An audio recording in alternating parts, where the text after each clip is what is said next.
following is a production of DallasCowboys.com and the Dallas Cowboys Football Club. How about them Cowboys? Yeah! This is an exclusive presentation of Dallas Cowboys Breaking News. What's up, everyone? I don't know if this is breaking news. There's some stuff that maybe broke this week and this morning, and we're just here to talk about it. I'm Nick Eatman, Dave Hellman, Rob Phillips. You guys know us, and you know we're supposed to just do one podcast a week, but yeah, if stuff happens on Friday, you know. It's January, right? And football season's not 100% over until you get all this staff stuff settled. So. Head on a swivel all the time. And so this morning, Jerry Jones got on the radio and did some talking. And he was in a better mood than he was last Friday. I think last Friday was probably the reason why we had all this to talk about. This was not a scheduled appearance, was it? He called in to the fan because he had some stuff to say. Yeah. He didn't even just call it. Like, he told them ahead of time. He was like, hey, I'm calling at 10. We got some stuff that we need to talk about. So, and every reporter in town is so excited about that.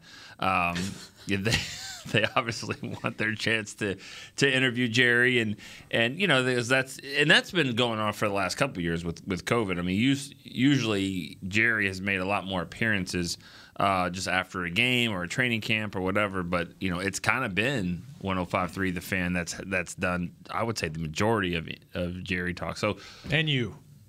Well, with players post game. Yeah, I've had some. But when it comes to Jerry, though, the guy that's saying stuff, I mean, it definitely, it's resorting to the radio. So let's get to that. Let's what he talked about. What was, and I'll start with you, Rob. What was the number one thing that he said this morning that kind of caught your attention? Well, I mean, Dan Quinn. We're here for breaking news about Dan Quinn, that he's staying and that Jerry termed it as for some years to come as the defensive coordinator. We'll see what happens a year from now, depending on how the team goes, how the defense performs. Maybe there's more opportunities for Dan Quinn going forward. But he put to rest any speculation about Mike McCarthy's job for 2022. And that's what everybody's been wondering for the last week. And I think that you could qualify as breaking news in itself, even though he told not the guys on the fan who did a good job asking the questions. Like, I didn't create this. This is speculation about Mike's job, and I never said that his job was in question. Yeah, I mean, that's my big takeaway is just the quintessential Cowboys news cycle is what we just went through. It's not dull. It's never dull. The way that it can just kind of materialize out of thin air, because whether he did it on purpose or not, Jerry did start this. He might not have meant to, but his lack of commentary on Mike's job security, and the question was specific. Yeah, it was. The question was, is Mike your coach in 2022? And he just was like, I don't want to talk about anybody on our staff. I'm not doing that. All the guys I want under contract are under contract, which he did sort of say it, but he didn't say, hell yeah, Mike's our guy. Right. And so then the biggest, most visible franchise in the league that everybody in media, for better or for worse, knows generates conversation and attention, kind of starts taking that and running with it. I do not think it would have become what it was if Sean Payton hadn't coincidentally retired on Tuesday, which had nothing to do with this.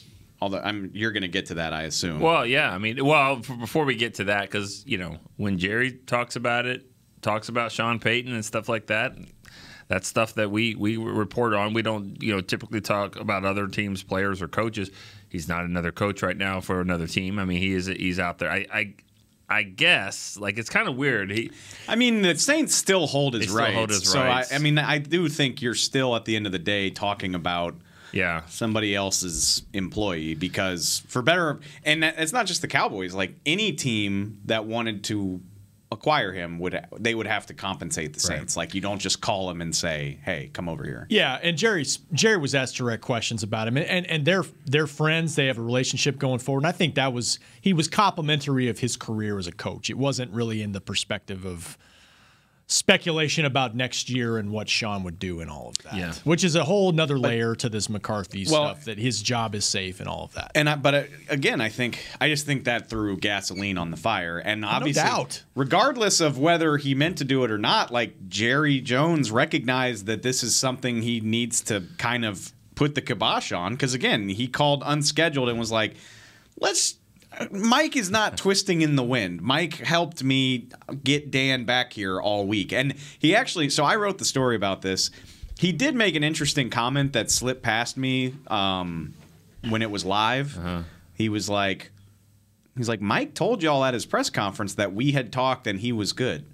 And just nobody listened to him. Like, nobody cared that he said that. That did happen. Well, I know, but did Mike say specifically, yes, I was we had told, a positive conversation. and I'm going full steam ahead. That's the way he put it. And so read into that how you want. Mike Fisher also was like, so it's a non-issue for you. And Mike McCarthy was like, yeah. I mean, maybe he wasn't just like, yeah, Jerry told me I'm the guy for 5 more years, but it's semantics. It seemed pretty clear coming from McCarthy that he wasn't really concerned about it. Jerry strikes again, though. But again, here we are Friday before the conference championship games. Yeah, and it's what happens. This is the Dallas Cowboys. Good for us. We got a website to fill. As Dave said, in late January. They're not playing anymore. I'm a lot less stressed about like, do we have enough content to get us through the next week or next weekend or not whatever. Playing anymore, but got a huge victory.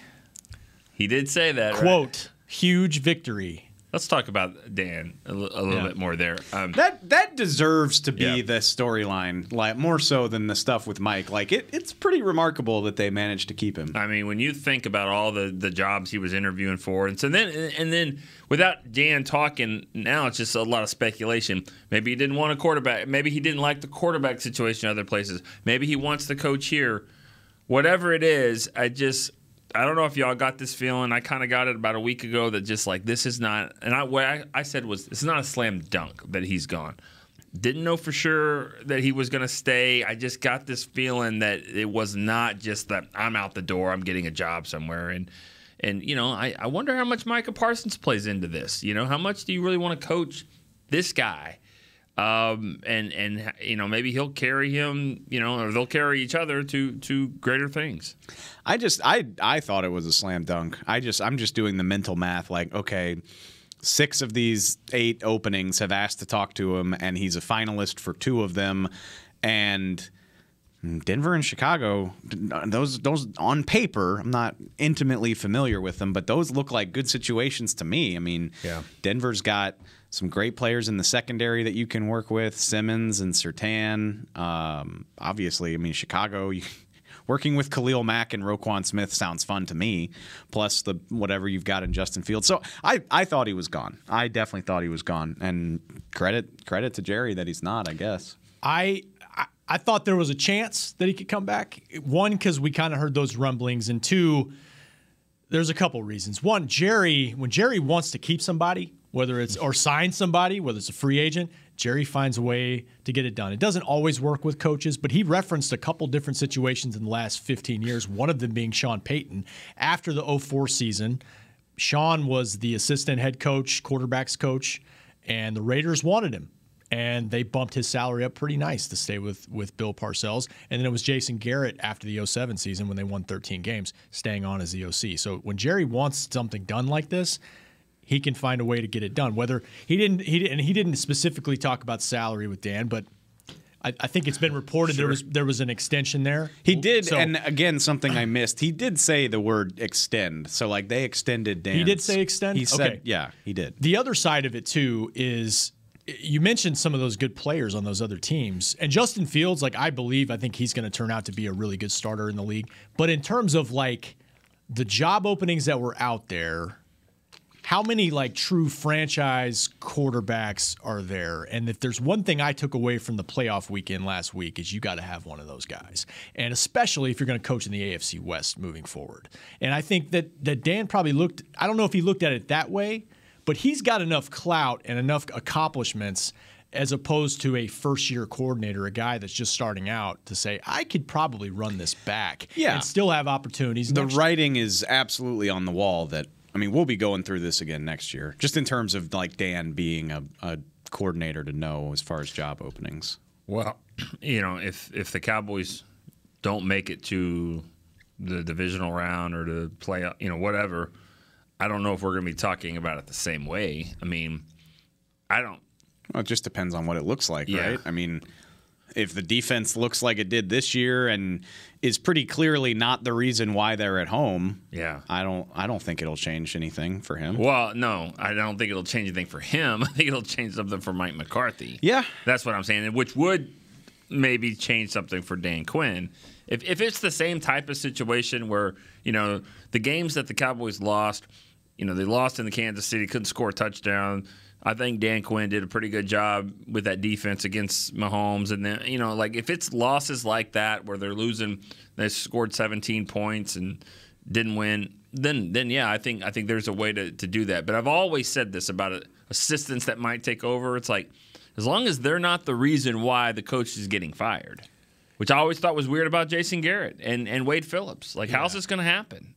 So it's always tricky. It's always a risk, too, for a coach to – he may never be this hot as an assistant coming off of this seat. Like 6 teams plus wanting to talk to you. Yeah. But, like I said, the guy's won a Super Bowl as a DC. He really should have a Super Bowl as a head coach. The way that thing ended, I know he doesn't, but he had his team in position to do that.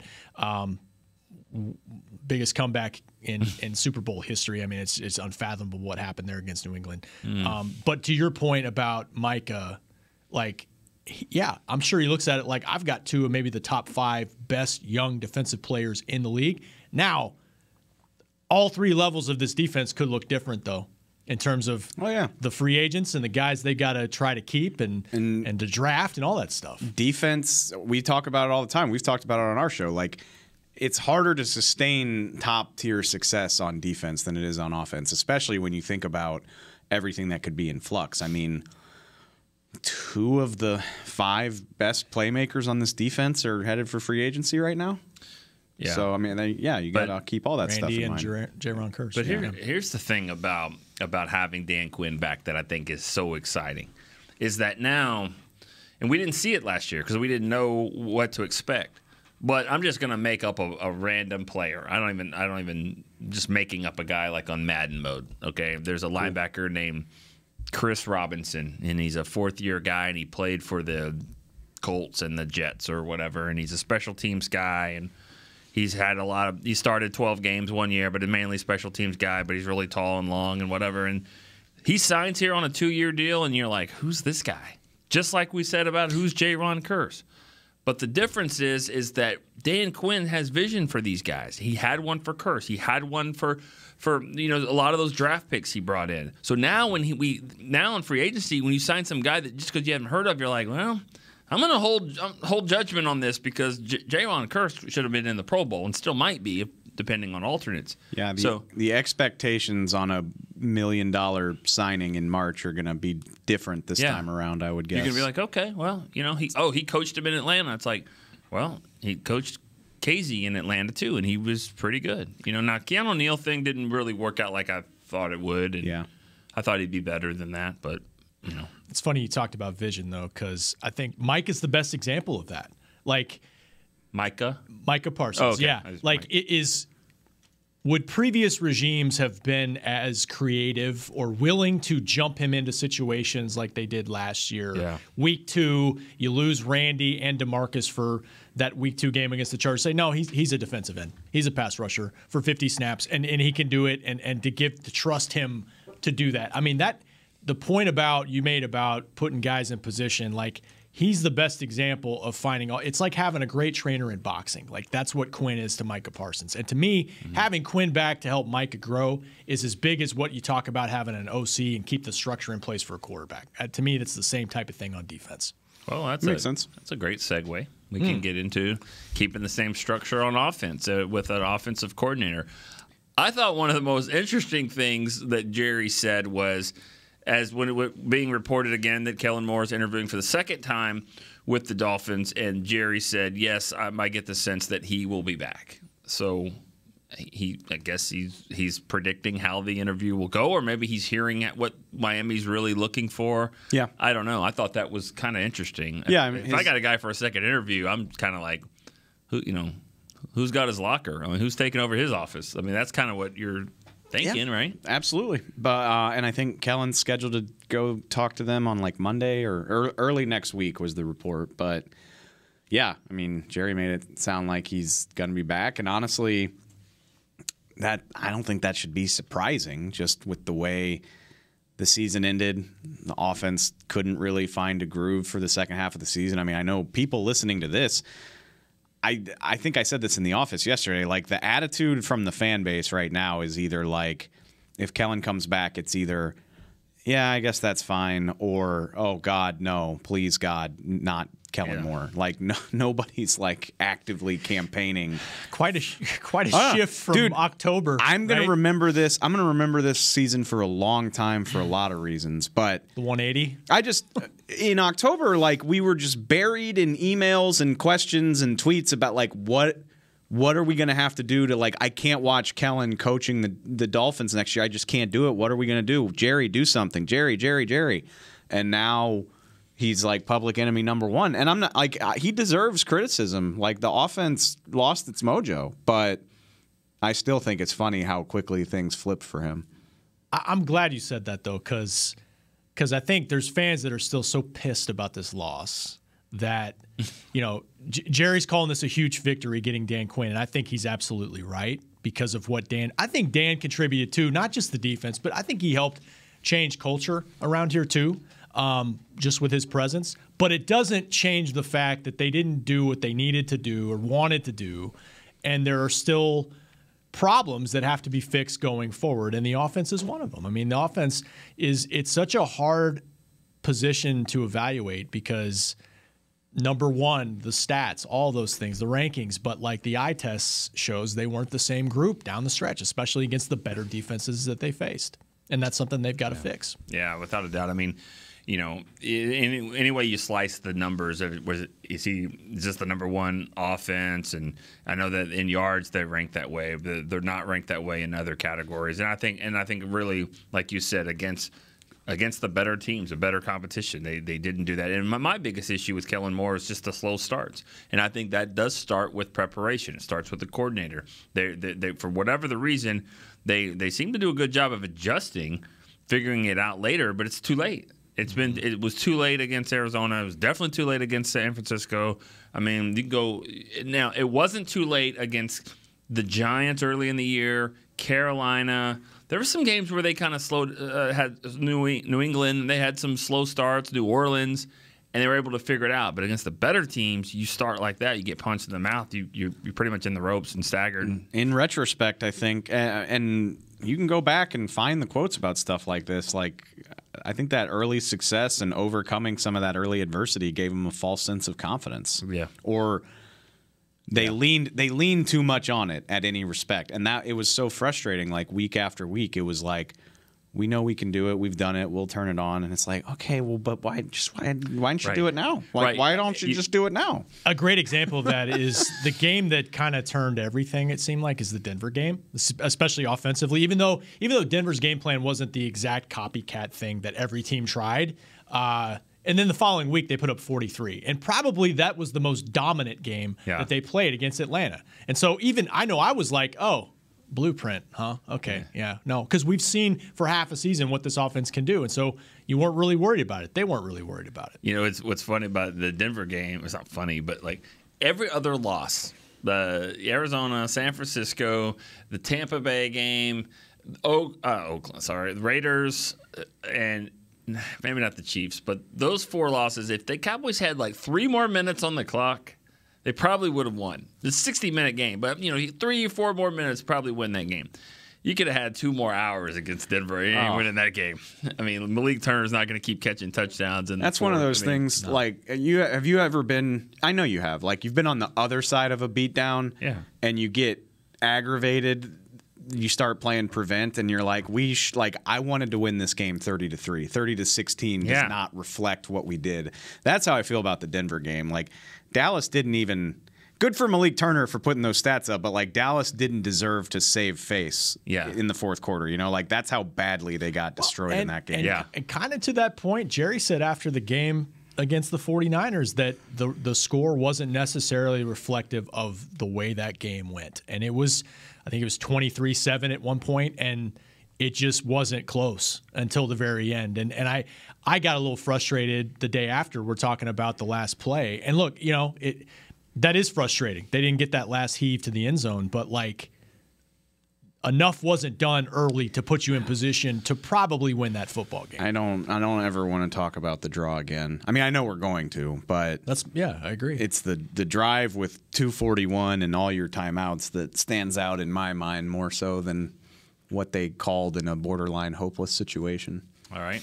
Another segue, because the guy that didn't get it done there, Dave. his name is Dak Prescott. He's the quarterback, and they didn't make all the throws, and they didn't get the snap off, and all that good stuff. Well, Jerry, that's another thing that Jerry mentioned today. I mean, like that's to me when he pushes, you know, all of this chips in because he already has literally pushed his chips in on Dak with paying him, and he's going to continue to do that. Which the only thing that I look at then is I say, well, if he's willing to do that about Dak, you could have done that again with McCarthy last Friday. You know, like you could have done that because you do it with other things. Like you do it with Dak. He's like his excitement level for this year. It starts with Dak.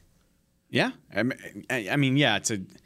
His reason. He said he was like, I didn't want to talk about any of our coaches because we were trying to negotiate to keep Dan here, and I was like, what does guaranteeing McCarthy's future have to do with whether or not you can keep Quinn? Like, that doesn't really. He just kind of threw it all in one umbrella. I'm not talking about the staff at all. Yeah, I think week. Knowing Jerry, we've all listened to him talk a lot. Like, I guess I get it in the sense of like, once he starts going, sometimes you don't know where it's going to end. So if he starts talking about McCarthy, maybe I guess I can see it, but interesting.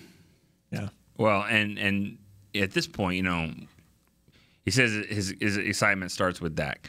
I mean, so does his payroll. I mean, like when you look at everything, average per year, total contract, everything starts with Dak. So there really can't be another answer, right? I mean, there can't be any other. I mean, the Giants are saying they're going to build around Daniel Jones. I mean, that's what you do. That's what you say. So it has to be that way. But I do think that they'd be very naive to not think that.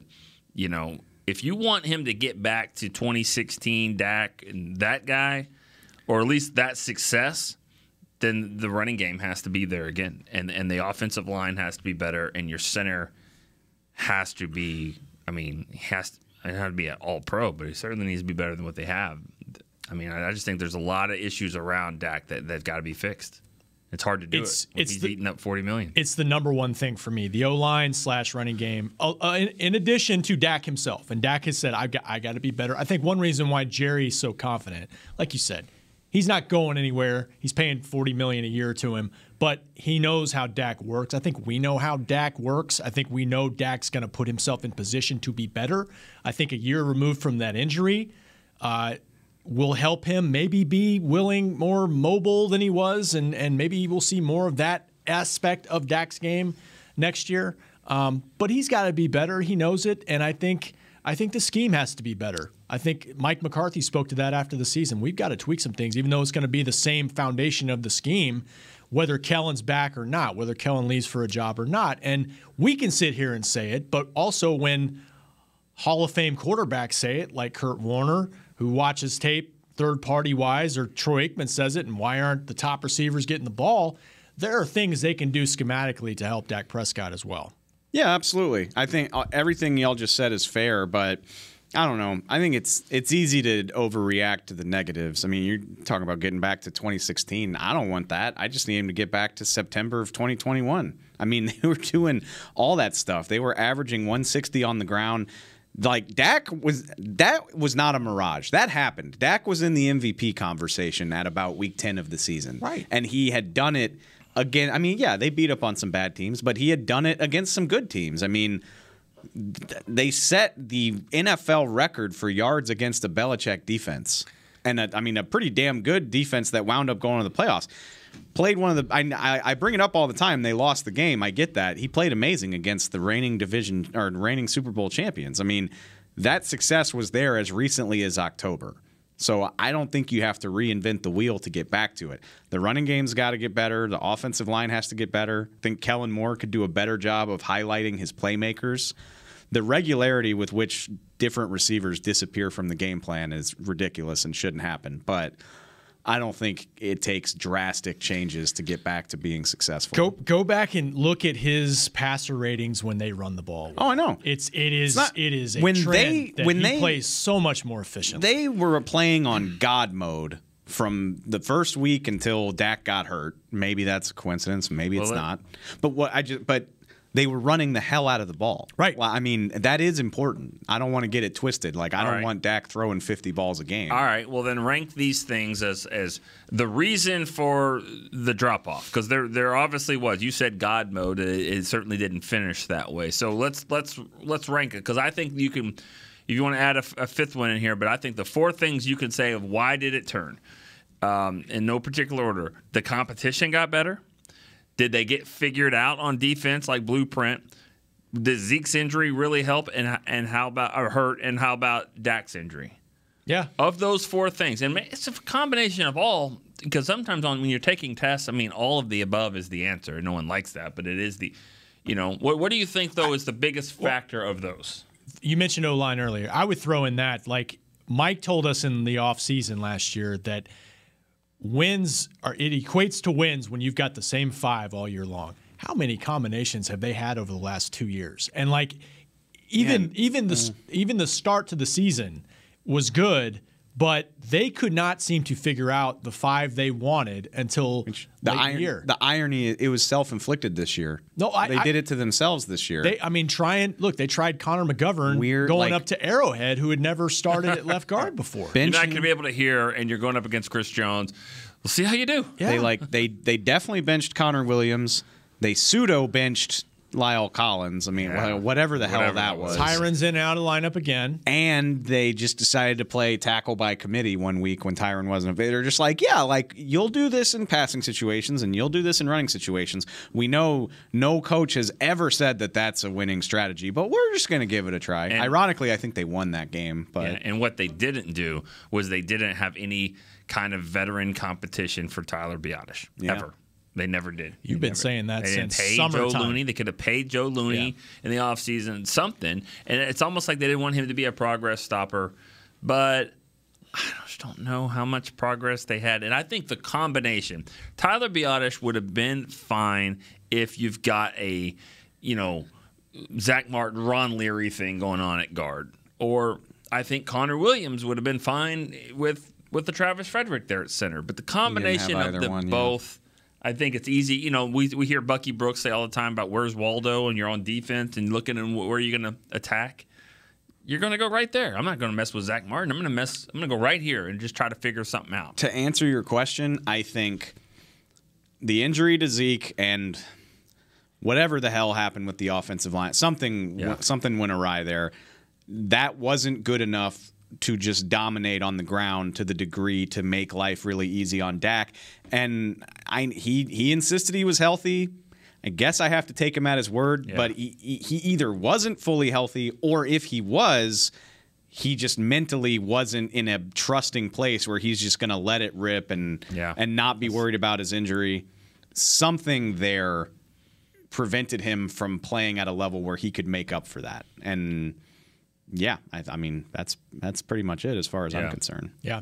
That's to your point. When he came back from the injury, it was the Denver game, that famous Denver game.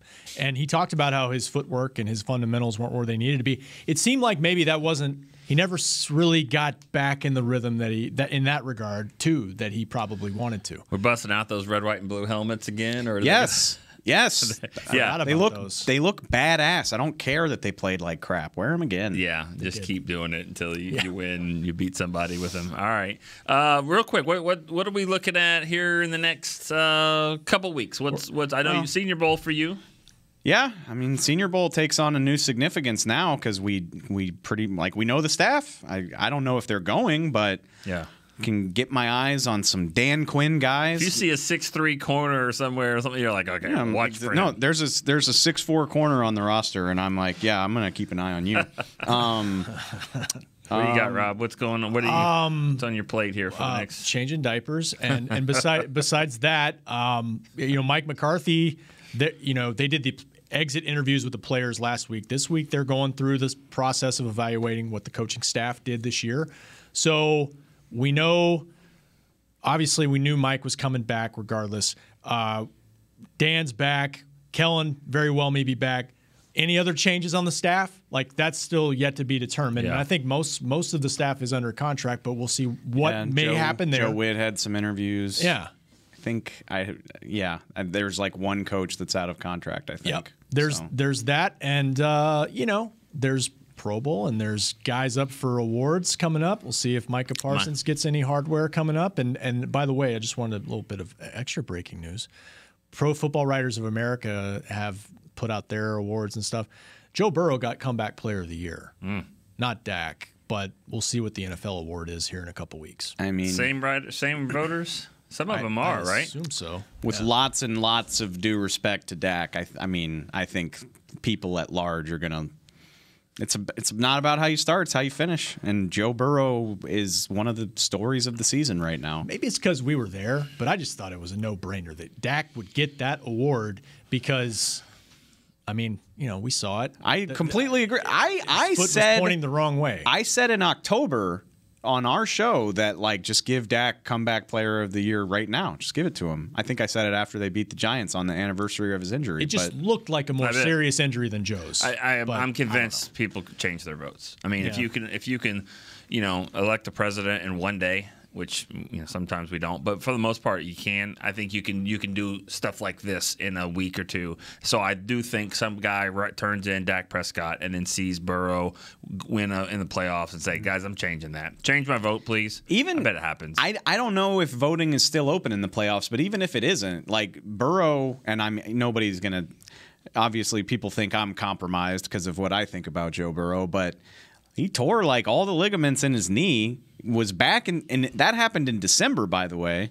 It happened the last month of the season. He was back healthy and ready for the opener, and the Bengals just caught fire. They picked 5th overall in April and won one of the toughest divisions in football and are in the AFC title game. And like I said, I don't know when voting stops, but he's definitely worthy. I mean, he's definitely could easily win it. You could also say, for what Dak did, Dak is incredibly deserving with the contract to set Cowboy records to win 12 games. Yeah, both deserving. I mean, they both, and my point on Comeback Player of the Year. I don't even think it should be one of those guys. I think it should be other guys.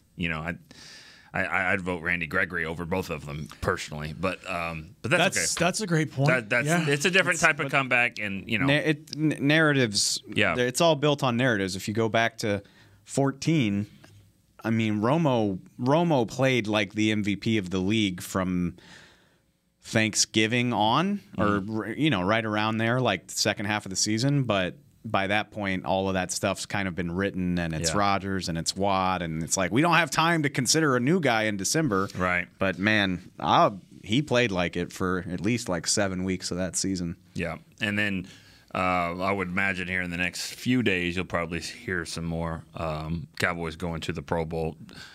For sure, CD Lamb. I mean, we pretty much know that's going to happen. There's these two receivers on either team of the NFC going to both go to the Super. One is going to the Super Bowl.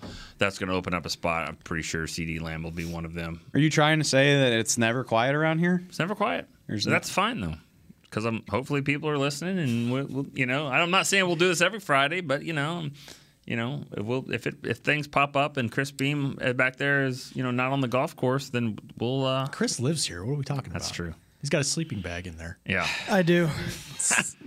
All right. Well, for Chris Beam back there running the board, and David Hellman, Rob Phillips, I'm Nick Eatman. We'll see you next time on the Breaking News Friday podcast, whenever that happens. But definitely next week though with the shows. This has been a production of DallasCowboys.com and the Dallas Cowboys Football Club. How about this, Cowboys? Yeah!